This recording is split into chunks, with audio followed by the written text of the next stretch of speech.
When It Happens to You, written and read by Brother Jerry Valenti.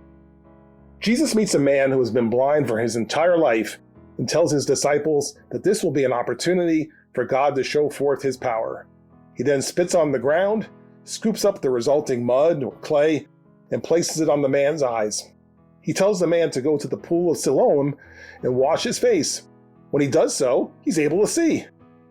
If the story ended here, it would simply be another entry on the list of miracles performed by Jesus.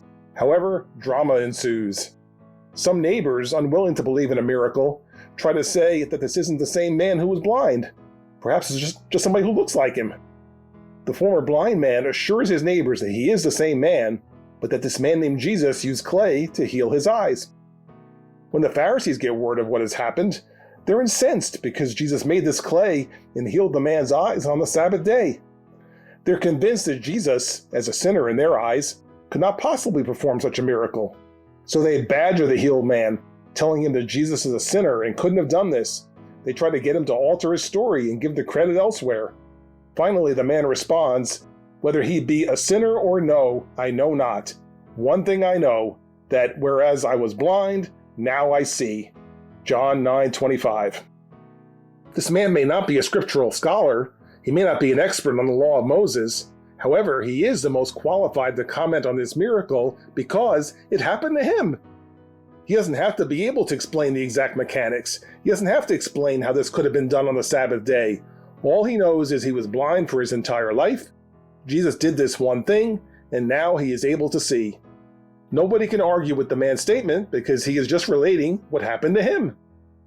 This is how we should relate our personal testimony today. When God answers a prayer or performs a miracle in our lives, the most powerful way to describe it to someone else is to stick to the basic facts. This was my situation, I prayed or was prayed for, and this is what happened. Nobody can argue with that because it happened to you. Unbelievers don't want to accept that miracles occur, so they will offer alternative explanations as to what happened. They may question you or throw their own facts at you to try to undermine your testimony.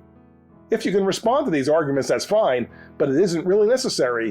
It didn't happen to them, it happened to you. Your description of what happened constitutes the facts of the incident. Stick to that, and nobody can refute it. Here are a few examples of these types of testimonies. An 18-month-old boy is run over by a car, and his legs are crushed at the knees. A prayer is said. The same day, he's up and running around like nothing happened. A 7-year-old girl has enuresis, which means she wets the bed every night. She is anointed. The next morning, her bed is dry, and she never wets the bed again. 2 brothers, ages 5 and 3, are not learning how to talk. They are anointed.